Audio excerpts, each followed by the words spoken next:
Welcome to Failing Forward. Today's guest is Saundra Watkins Taylor. Saundra served 25 years in Marysville Prison for murder. After being denied parole several times, she started to lose hope. She escaped twice and even attempted suicide. She prayed for purpose, and one day that prayer was answered. It became not only the catalyst toward her rehabilitation, but ultimately her freedom. All right, Saundra, where are you from? So I'm from Cincinnati, Ohio. I was born there, partially raised there.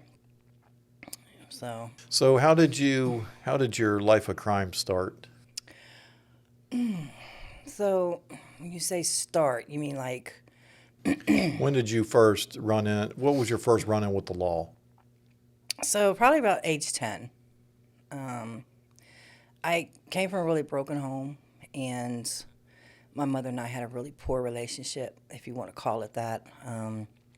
She was pretty much focused on what she wanted in life, excuse me, and how everything else in her life interfered with that. And so her children caught a lot of the brunt of her resentments, and she was alcoholic. She had a lot of issues, a lot of emotional trauma. She just wasn't a good role model. We had no foundation. Because of the physical abuse, it was really hard for me. So I ran away a lot. So when I was 10, I ran away, and that would have been my first run-in with the law. Runaway became a common thing for me, so I was in and out, in and out of juvenile, runaway, delinquent. So I spent a lot of time in and out of juvenile for that. In the course of me running away constantly, I found different people in the streets, hung around with them, learned different things, and each time I left, it got worse and worse. So I kind of accumulated these associations with people who weren't, excuse me, living like they should be, living right. And as I grew older, it just impacted, the way I behaved, the way I viewed life, my lack of respect for other people, their things, places, environments, and it just went all bad from there, basically. I believe that problems that we have, people that come in contact with the criminal justice system, it's more so from what we lack than problems that we have necessarily. Would you agree with that? Yeah, I agree with that. I think that a lot of times when teenagers leave home, they're looking for something that they're not getting there, be it attention or love or material things or whatever it is that, they lack in their lives. Yeah, I agree with that. Absolutely. That's So very true. 10 years old, in and out of juvenile hall, Yeah. Until you were what, 17, 18, you got married, right? No, I was in and out of jail. I got pregnant at 14. And again, I was put into another facility. My mother was concerned about what her neighbors would think about her teenage daughter being pregnant. So that was an adventure. And then I had my baby when I was 15. By the time I was 16, I was in prison for murder. Wow. Yeah, it escalated that quickly. Wow. Yeah. So without delving too much into the specifics of that, can you, whatever you're willing to disclose about that? So when I left home and I had my daughter and they put me into another facility for juvenile delinquents, I ran from that facility and I went straight back to the streets because it's what I knew. And I got into the drug game, selling drugs, transporting things, just living in the streets, surviving by my wits, just trying to make sure I had money to do what I needed to do for myself, to stay afloat. And I got involved with the wrong people, found myself in a situation I couldn't control, and I wound up shooting somebody. And with just that one moment, with one bullet, I ruined the lives of two families, and found myself facing a 20 to life in prison. And there was no escaping that. So, that was the peak. That was the peak of my criminal life right there. Yeah. So you were 16 years old and trafficking drugs? Yeah. What was that like? In the beginning, it was exciting because, of course, I'm young, I'm in the streets. I'm making money. I'm I'm doing what everybody else is doing. But when I sit back and I think about it now, it's probably one of the worst decisions I've ever made, getting into that life, because there's only two ways out. And lucky for me, prison was mine. It could have very well went the other way. Death. Exactly. Yeah, and it was stressful at times. It was dangerous. But I mean, you can't focus on that. Right. When you're out there and you're in it, you have a purpose, and pursuing that purpose is your goal. My purpose was money, and I got addicted to it. I got quickly addicted to money because it just came. And when it comes like that, you can't say no to it. You just can't. Right. So when it comes easy as well, Yeah. you don't appreciate it as much either, no, right? you don't. And you said it was exciting. Do you think the danger of it is what made it exciting? Like, man, I could do some serious time if I get caught, and it's just that gamble every time. So I didn't even think about it like that. I think what I thought was the excitement for me came from seeing that money every day. And in my juvenile mind, I'm thinking, oh, I'm going to be living good and blah, Yeah. But it doesn't turn out that way. Right. When you're immature and you're young and you've got these dreams in your head about the life you want, which is, not congruent with the life you currently have, you lean more toward that dream, and you just keep going until something like my situation happens, and then it's all over. And you have no money and no dream, and it's just gone like that. And you don't see that when you're in it. You don't see those red flags, those black spots. You don't see that black hole that you're sinking into slowly, that you can't get out of. Right. You just don't. And you wake up one day and you're there and you're like, what did I do? How did I get here? And you spend a lifetime trying to figure that out, because you thought you were making all the best decisions for yourself, but you weren't.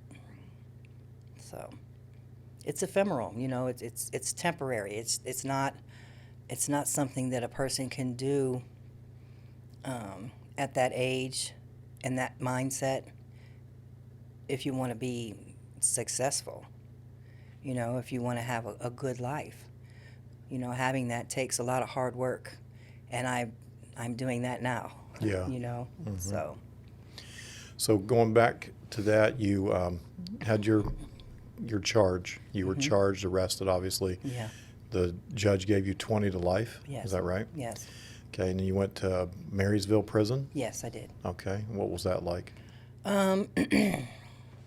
In the beginning, it was a little scary. You're preyed upon, people, they try to bully you. You go through the emotional detachment, Yeah, because you were young when you went in, right? Yeah, I was. You were, what, And 16 I was- and just had a kid? Yep, and I was rebellious, and I was violent, and I was angry, and I was bitter, and I had all the tools I needed, to be doing a lot of hard time.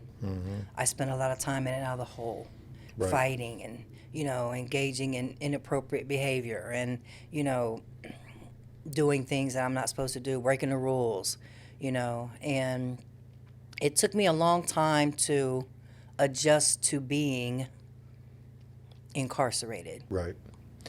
So you already had childhood trauma, Yeah. and then you went into prison as a child, and that doesn't help, because you're not in a conducive environment for treatment or rehabilitation, right?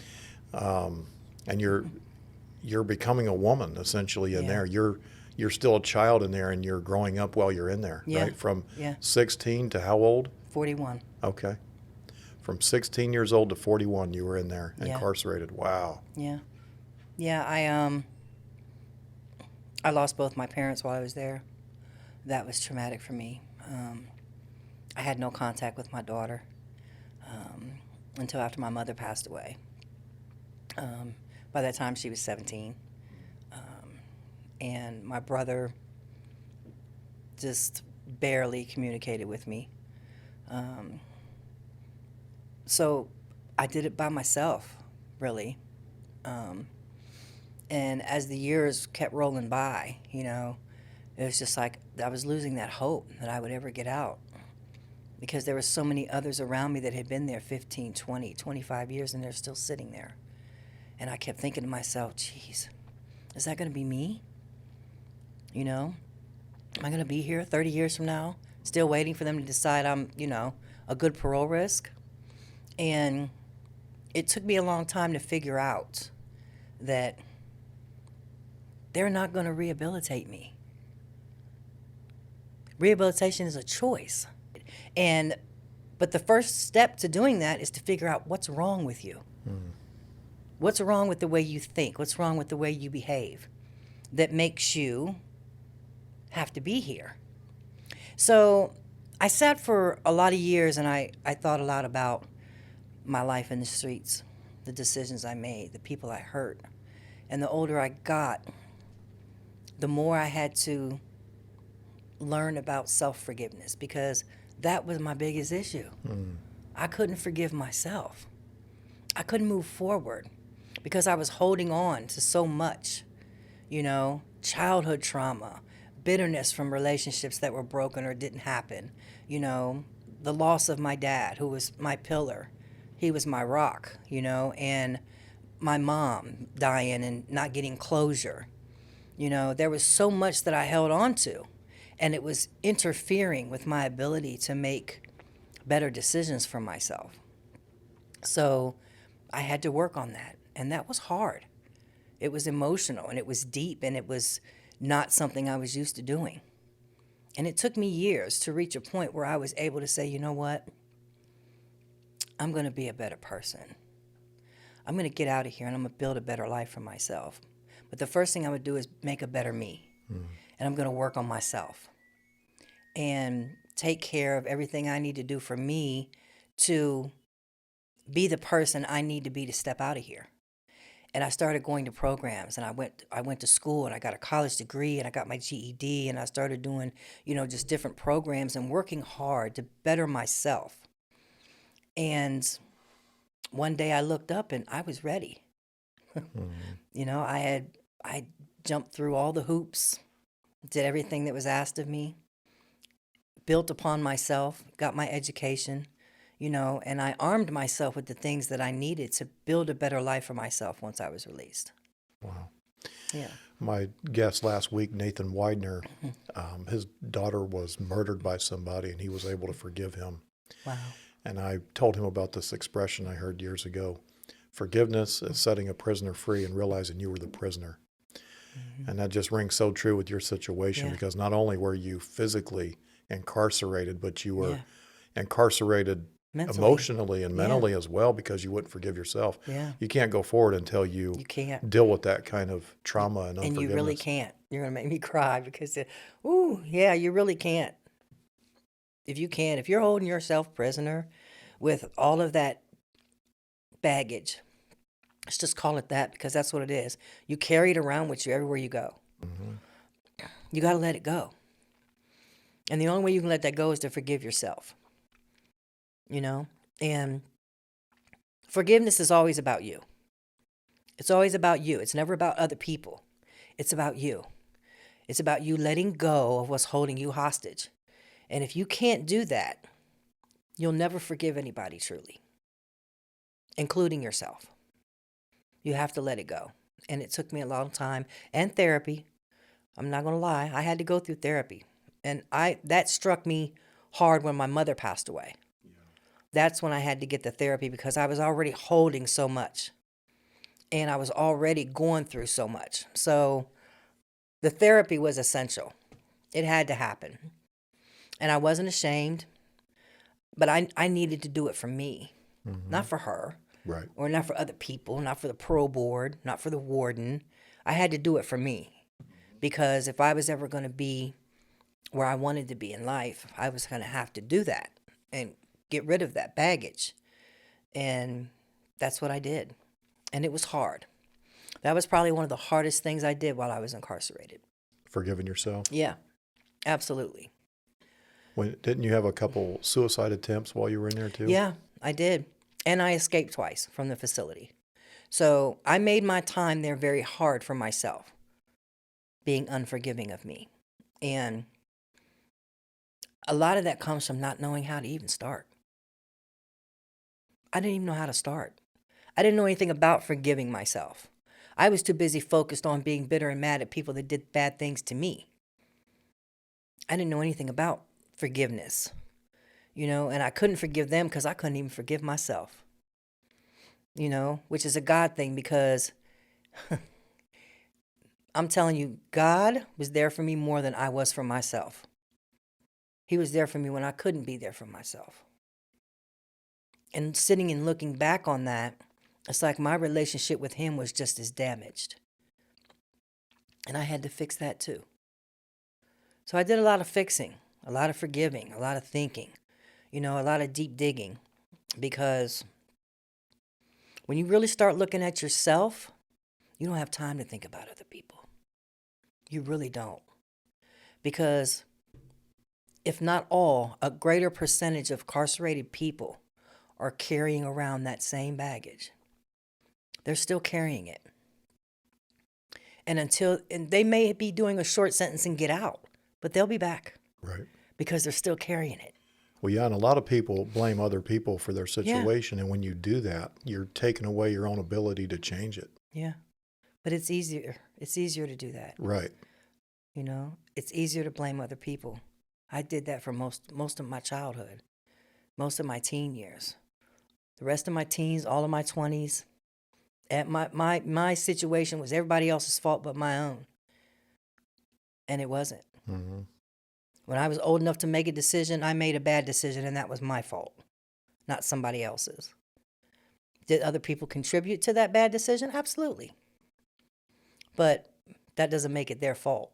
Right. So you just have to dig deep enough, know what you're looking for, and be able to face it. Because if you can't face your own garbage, you're going to need a whole lot more than just self-reflection. And I did. So you're going through it. You tried to escape twice. I did escape twice. You escaped twice Successfully. Wow. So what'd that look like? Yeah, it was actually, I think I was told, I'm not sure if this is true, but I hear they use me as a training mechanism now. My situation. Yeah, I the first time was a barbed wire fence. I escaped from that. And they apprehended me in like 3 days. It was like what, in the 80s? Yeah. Okay. And then it was 86 and 87. I hadn't been incarcerated 2 years yet, and I had jumped the fence twice. Then they put up the razor wire. I went over that too. And I mean, at the time, the second time was more, the first time was to get closer to my family. I wanted to see my daughter. My mother wouldn't bring her. I mean, there was some family drama going on there. The second time was just because I was already doing life. I was still young. I was like 18 at the time. And, I had an officer that he kept, poking with me, Yeah, let's see you go over that. Yeah, you ain't going nowhere now. That kind of mess. Okay. I almost lost my thumb. I see a scar. Yeah. But another stupid decision. Just out of spite. How far did you get that time? I was gone for almost a week that time. Wow. Yeah, I took somebody else with me and she got us caught. But, that's how it goes. A lot of lessons, man. Yeah, a lot. Can't imagine being in prison for your 18th birthday, 21st birthday, 25th, all the way through your 30s. Yeah. So you escaped And my twice. 40th. Yeah, you escaped twice. Mm-hmm. Couple suicide attempts. What'd that look like? That was despair at its finest.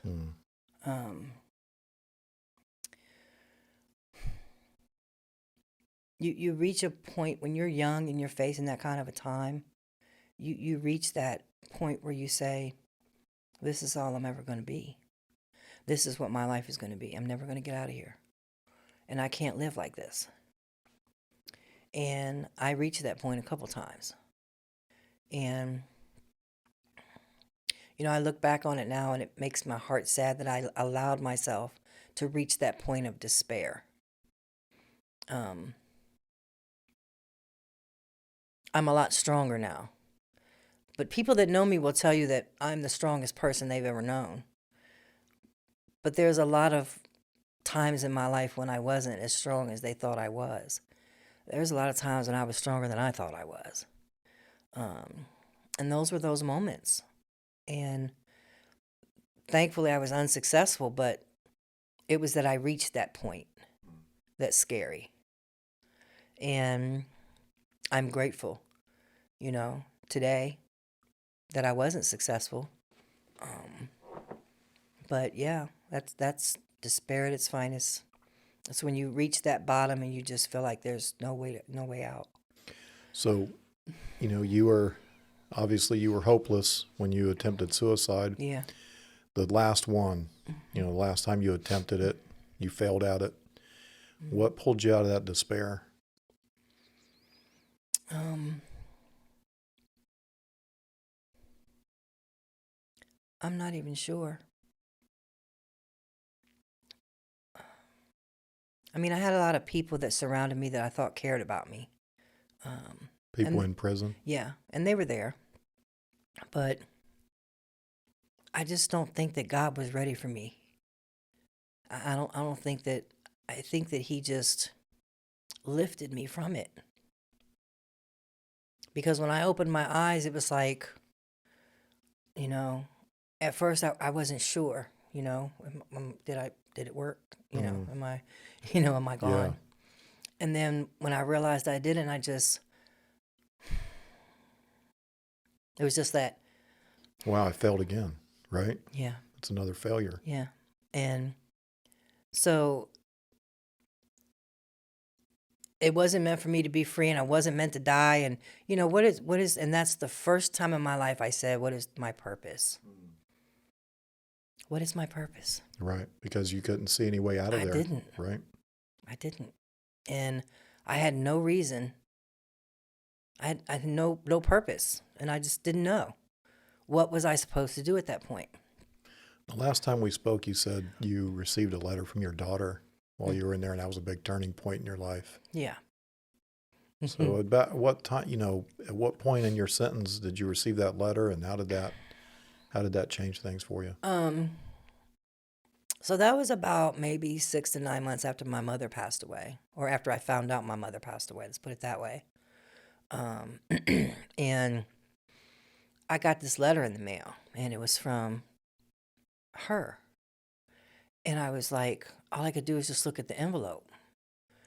And I opened up the letter, and I started reading it, and I just cried. And the only thing that I ever wanted was to be a part of her life. I always wanted to be a better mom to my daughter than my mom was to me. That was my goal. And it didn't work out that way. And now here I am, this prison inmate. That's a hell of a role model right for you right there. And I felt like I had failed that already. And so when I got a letter from her and she was talking about, I want to come and see you. I know you know that, your mom passed away, blah, blah, blah. And she's going on about, how she's been, living here, and this is so-and-so, and blah, blah, blah, and how her life's been, and how she misses me, and, this and that. And it was almost like at that moment, I thought, I've been praying for this. I've been asking for this. I've been hoping for this. And that was the first thing that made me reinforce my feelings about prayer. Because it was the one thing I wanted the most in my heart. And there it was, just out of the blue. And having her in my life was enough. Even if she never came to visit, at least I was getting letters. and it became a regular thing. Her writing to me. And then she started to visit. And it was just the most amazing feeling. And it pushed me that extra block that I needed to go. And I was ready to fight for my freedom. I was ready to do what I needed to do because now I have something to come home to. Right. Well, that was the purpose you prayed Yeah. for. There was a purpose. Yeah. It was And a catalyst yeah, toward this new life. exactly. And there it was.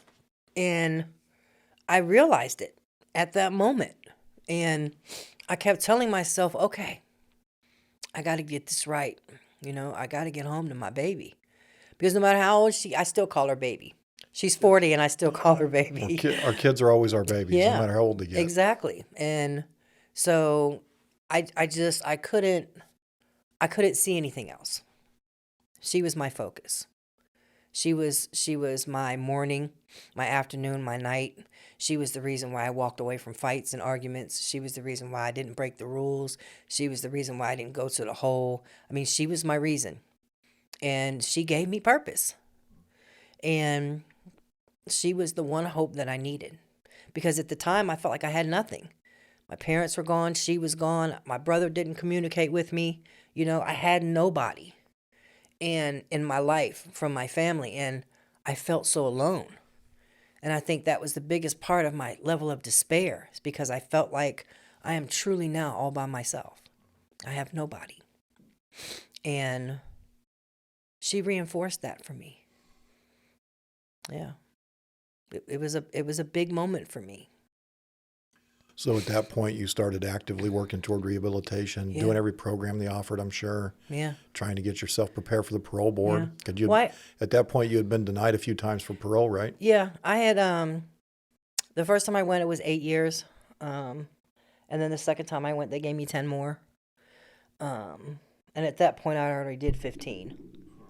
So and that was when my mom was sick. I was gonna, the goal was to get my parole and go home and take care of my mother. Because at the end of the day, she's still my mom. And I wanted to be there for her. But it didn't happen. And they gave me 10 more. And she wound up passing away. Nobody told me.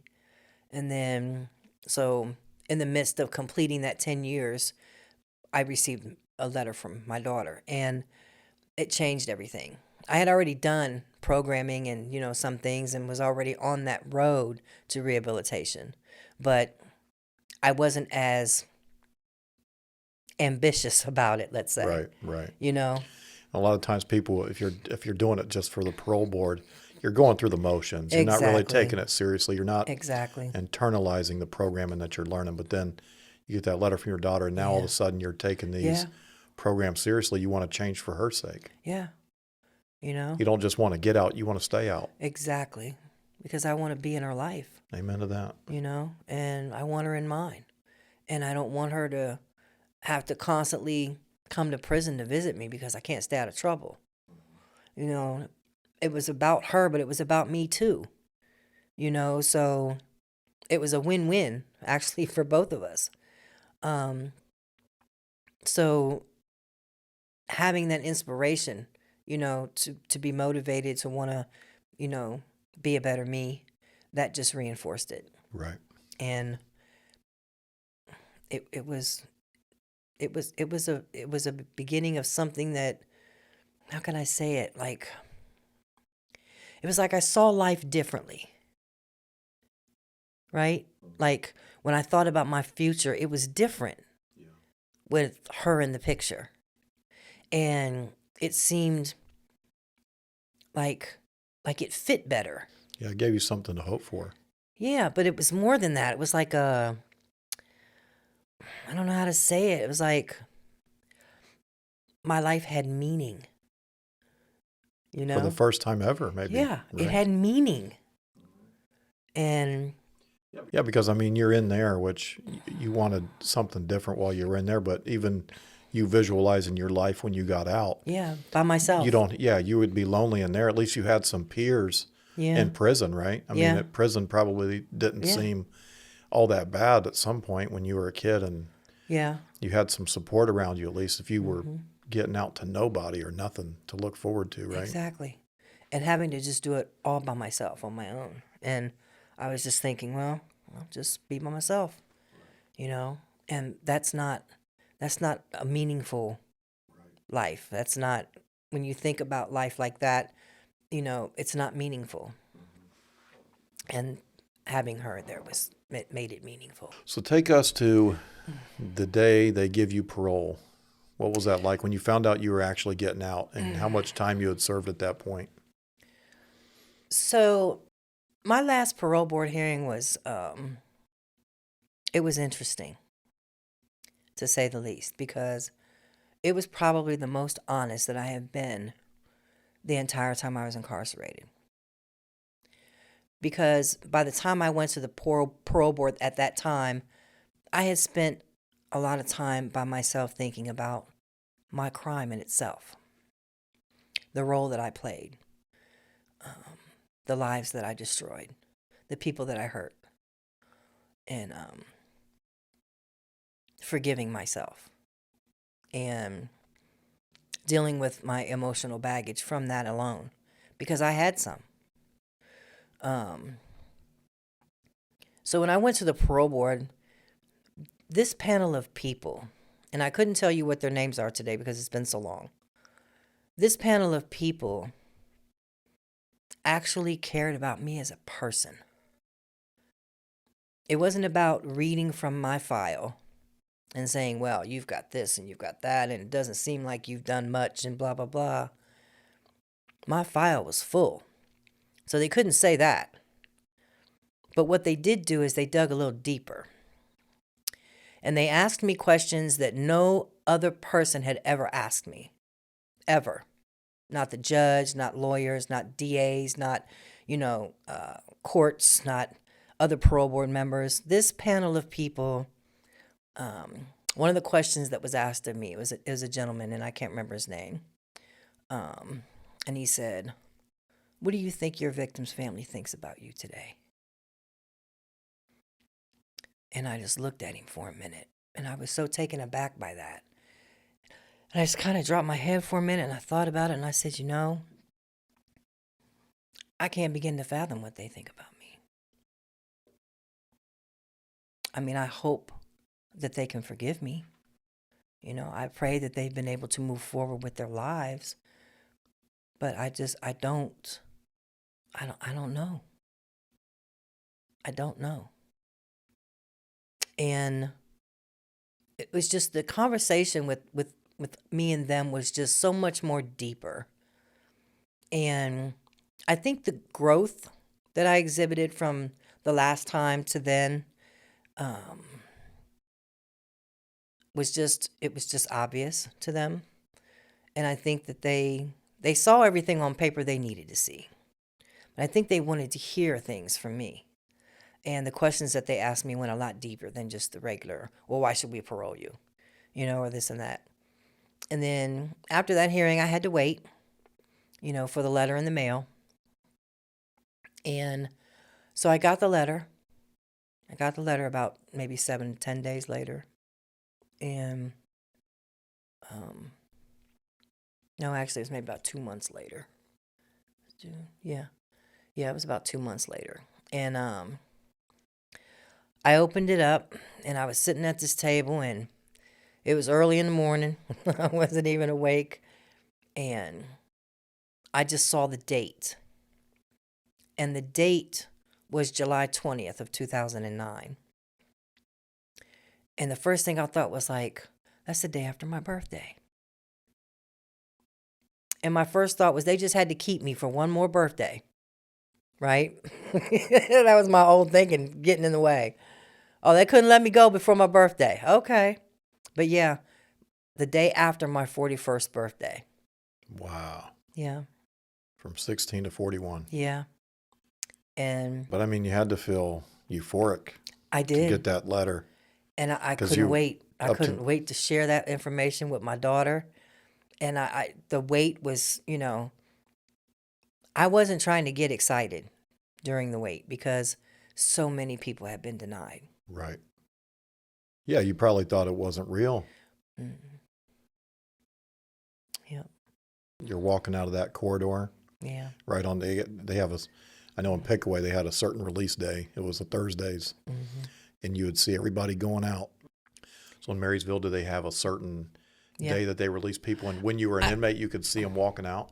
So I don't think they had a. I'm not sure if they had a specific day, but I do know that the way that you exited was specific, and the days leading up to my leaving were really interesting because I had established a lot of really good relationships with the staff over the years.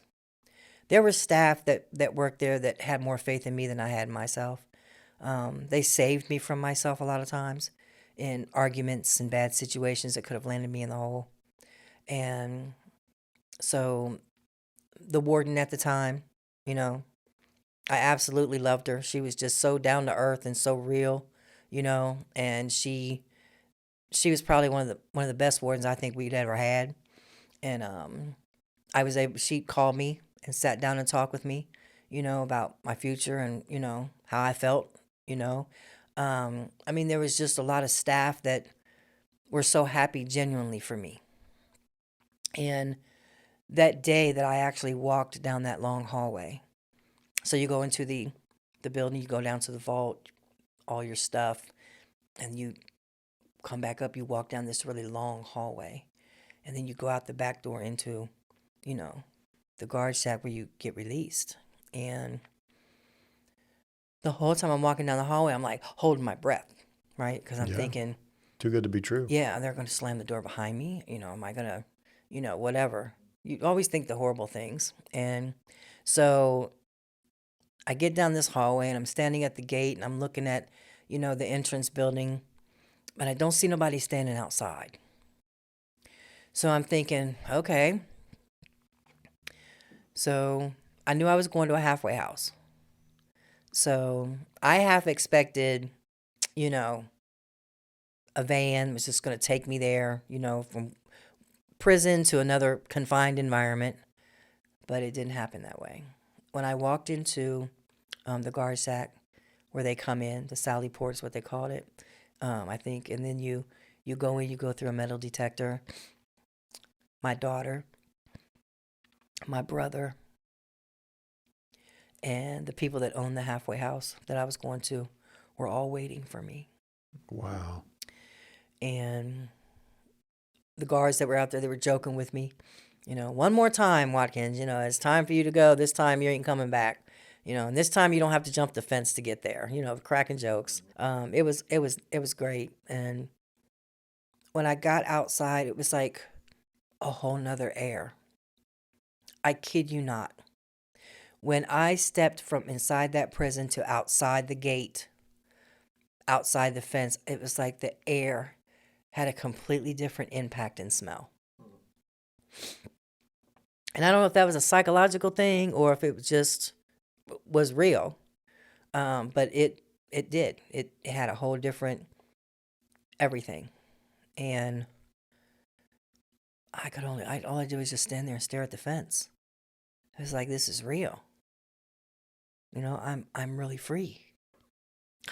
Right. I can walk away, I can only imagine. and so it was an emotional day. It was. To see your daughter and your brother waiting there on you, that had to be uplifting to say the least, right? I was so happy at that moment. Probably was that the happiest you ever been in your life? Probably, yeah. I bet. Yeah. With both of them there, it was just like, this is my family and they're there for me, And I had never felt more joy, I think, than I did at that moment. Yeah, because freedom is one of those things. If you've never been incarcerated, you don't know what it's like to not have. Mm-mm. And then you do some time, and then freedom is so Yeah. valuable to you again. Yeah. Most people that I talk to that have been incarcerated say, in hindsight, Mm-hmm. they wouldn't take that experience back for anything, Mm. other than the sake for your victim and the crime itself. Would you take the experience away that you learned in prison? No. There's a lot of things I achieved because I went to prison Right. that I believe, And I was just having this conversation a few days ago with a relative that, going to prison saved my life. And going to prison allowed me to achieve things that I otherwise would not have achieved in the environment that I was reared in. College is one of them. Going back to school and getting my GED. Learning about self-growth. Forgiveness. Learning to appreciate other people. And respect for other people and myself. Prison raised me to be a woman. In the years that I was there, I had a multitude of role models. I was surrounded by women everywhere, and I was surrounded by officers, that saw things in me I didn't see in myself that would redirect me, or would pull me aside and say, hey, I understand that blah, blah, blah, blah, blah. But you really should, this is how you should really do this. And I had a lot of people that reached out to me to direct me, and to help me grow in as positive a way as possible in such a negative environment. And I never understood that because they didn't do that for everybody. It was pretty much cutthroat. You're on your own. Cut and dry, you do you every day. But I had a lot of people that went out of their way, to help guide me and direct me. And I so value that now. At the time, I didn't look at it like for what it was. But now I see, and I would not be who I am today without that experience under my belt. Because I learned how to be an adult. I learned how to be a woman. I learned how to be a friend. I learned how to be respectful. And everything that should have been taught to me in the normal way growing up, I learned from being in prison. And I wouldn't change it. Right. I wouldn't. If I could go back, I would not change it. So now we're 20 years removed. You're out. Yeah. What's that like, adapting to society after being incarcerated that long? It actually wasn't hard for me, which was another surprising thing. I hit the ground running. And I tell this to people a lot. I was just telling my family member the other day, I said, a lot of people, they tell you, I'm going to make this list and I'm going to do this, this, this, and this when I get home. Yeah, I didn't do that. I made a list of all the things I did not want in my life. I made a list of all the things that I did not want to do, did not want to experience, the type of people I didn't want to be around, just anything that was previously in my life or had resulted in something negative for me. And I followed that every day of my parole. And I had a parole officer that her name, I don't want to give her name. Let's not do that. That's fine. But she was awesome. And in the beginning, she was like, and then she was like, didn't trust me at all because people were feeding her false information. And then when it came time for her to, slam down that hammer and say, okay, you're doing this, no, I'm not. And I can prove it. And I proved it. And she was livid. And she was just like, apologetic. She's like, I'm sorry, I have to follow, whatever. I said, I get it, but that's not me. I was being accused of hanging around known felons who I didn't have permission to be around and not paying my, halfway house fees, they call them, and, that kind of thing. And none of it was true. And so in the end, what happened was I had 5 years of parole. And that's supposed to be mandatory parole because of my offense. And I did 14 months. And she cut me loose. Because all those accusations, Yeah. there's something better. Isaiah 54:17. No weapon formed against me shall prosper. exactly. You clung to that, didn't you? Yeah. And I feel like that has been ongoing. It was ongoing from the moment I stepped out of prison. And I made the conscious decision that I will not fail. I will not be one of these people who do this amount of time and not be able to adjust and wind up back here. I am not going to go backwards. I will not fail. And I didn't. I went back to college and I did not fail. I got a job and I did not fail. And within 14 months on 5 years mandatory paper, the parole authorities cut me loose and said I was a waste of their time. Yeah. Because I was not going to fail. And even though I was on non-report, I was in her face every chance I got because I was proud that I was out and I was doing good and I had a job. I was going to school. She finally let me get, out on my own. I got an apartment. I bought a car, got my driver's license. I was going to school during the day and I was working at night. I was doing it. And I was not going to fail. And I didn't. I started over a couple times, and that was from poor choices, but I didn't fail. Right. I kept going. Well, you failed forward. Yeah. Little plug Yeah, a little there. bit. Yeah, Little fell plug there forward. for you. Yeah, there you go. But yeah, and I've just kept going forward ever since. Then you ended up doing some public speaking, Yeah. right? Yeah, I did.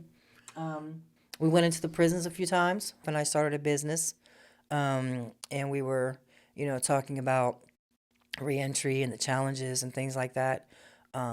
Reentry is different for everybody. Everybody doesn't face the same challenges. Like with me, my challenges were few because I was already ready. I already knew how to operate a computer. Cell phones weren't alien to me. Technology wasn't alien to me. Resources, I knew how to search for my own resources. I had already been to college and graduated. When I came out, I was prepared. But a lot of people aren't. Right. Well, a lot of prisons don't have those programs No. available either. Yeah. So you were real fortunate there, Exactly. too. Yeah. So, everybody's challenges are different.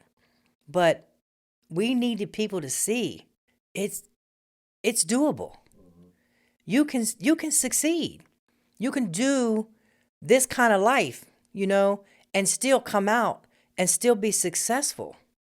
You can still come out and work a good job and make good money and be a homeowner and be successful and have a family. You can still have a life. It doesn't end here like a lot of people think.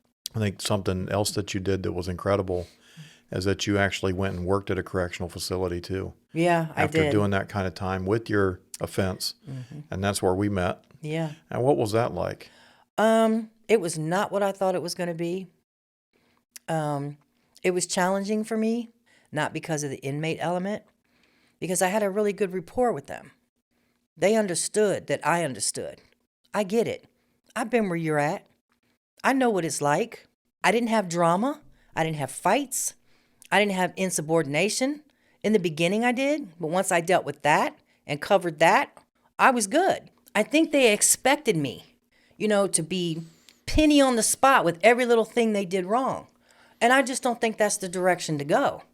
A lot of times redirecting behavior is a lot more effective than putting their program in jeopardy. And I just didn't see the need to do that. So for a long time, I enjoyed what I did. At the time I was in school, and it was really hard because I was working a lot of double shifts, which was also hard. I was in college, which was hard. And so it became overwhelming for me. And then I left, and it wasn't. When you worked with other inmates, mm-hmm. I think that we were on the same page. We worked together there for a while. We'd rather persuade than correct. Exactly. Right? You influence people, and you learn that from being inside. The most effective prison guards are the ones that you could relate to a little bit. Exactly. And you didn't have to necessarily tell them your story, but you did mm-hmm. have to show them respect, and you understood what it was like to have to live out of a locker box, right? Mm-hmm. That changes everything for you as someone that's working in there as staff, but also with me, it changed my perspective on it too. I could see why prison staff would get so frustrated. Exactly. And so, why it was such a stressful job, because Yeah. as an inmate looking at a prison guard, like, man, they got it made. They don't do nothing. Exactly. But then like lining them up for head Walk count a or a mile in fire their drill. shoes. Exactly. So everything Yeah. came full circle for you then, right? Yeah, I did. And I thought about that and I was like, oh man. After being exhausted, after working a couple double shifts in 1 week, It's like 16 hours of work. you look at a prison guard like tired. What are you tired from? You're not in here Right. doing time. Well, they're doing time with you, Yeah. right? Yeah. Because every corrections, it's one of those jobs, almost like nursing, that it's just constantly short-staffed. A lot of people think they want to do it until they do it. Once they do it, they leave, and then the turnover. So then you walk a Yeah. mile in their shoes. It changes your perspective a little bit, but at the Yeah. same time, you took a lot out of that, right? Yeah. I think too that, what really makes corrections most effective is having people in it. And I really think they should allow ex-offenders more opportunities Absolutely. because working in that environment and coming from that environment, that's an asset because you already know how they think. And you already have the empathy. You already, exactly. And you can't train that. You You don't can't need train control. empathy. You don't need control. That's good. You don't need control when you have that experience because I'm going to tell you, any seasoned inmate, they can smell it on you. When you walk in the door, they already know. I had an inmate from the facility we worked at say, "You've been in jail before, ain't you, Miss Saundra?" And I was like, "Why would you say that?" It's just something about you. It's just something about you.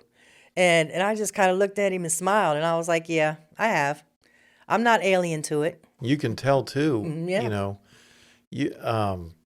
It's something you can't articulate. You can't. You just know, is it something in the way the body language, Yep. the way they walk, something. But yeah, usually when you've done time, you carry it with you. It's Yeah, not you something do. you can unlive. My experience, I got out in 1999. It's something I'll never forget. It'll always be a part of me. And I did less than 3 years, Yeah. but it's something that will But you always be still a part of carry it. you. You carry it, and you can't. It's Yep. not a badge of honor. I wouldn't call it that, but it No. is something that you will still carry the rest of your life. It's a badge of experience that you There it carry. is. There it is, a And badge of you can't experience. unlearn it. That's it. You can't hide it. And you can't deny it when it's been identified because then you're not being true to yourself. And any person that has ever been incarcerated that tries to hide that factor, they're not being true to themselves. Because in the light of day, their experience with that probably made them who they are. And I would be lying to myself if I said it didn't, because it absolutely made me who I am. And in a corrections environment, it was more of an asset to me than a hindrance. But I wouldn't want to work in another one. It was a catalyst into what you're doing now, Yeah, right? yeah, And you're writing a book. I am. Tell us a little bit about the book. So the initial title for this book was Attitude Alignment. And what that is, it's a partial biography of my journey from childhood to prison and from prison to success. And it details specific eras of my life in my childhood, things that were poignant in the development of my mentality, which led me to the street life, the things I experienced in the streets, which led me to prison, and then the things that happened to me in prison, the experiences that I had that led me to success. And it's just a journey of everything that I experienced along the way and what I thought about it and my deepest emotions behind all of the things that I experienced. And my whole purpose for this book is because there are thousands of people walking the same journey that have the same thoughts, that feel the same things, and they have no idea where to go from there. And I want to be able to help them choose that path. by using my life experiences to show them how I made it, so that they can align that with what they need to do for themselves. The hardest part for me with this book, and I've been actually writing this book for some time, is when I originally put the book down, I was trying to write a chapter that was emotionally overwhelming for me. I hadn't yet dealt with a lot of stuff, and I was still dealing with that. I've since then resolved a lot of that, but now it's a time issue.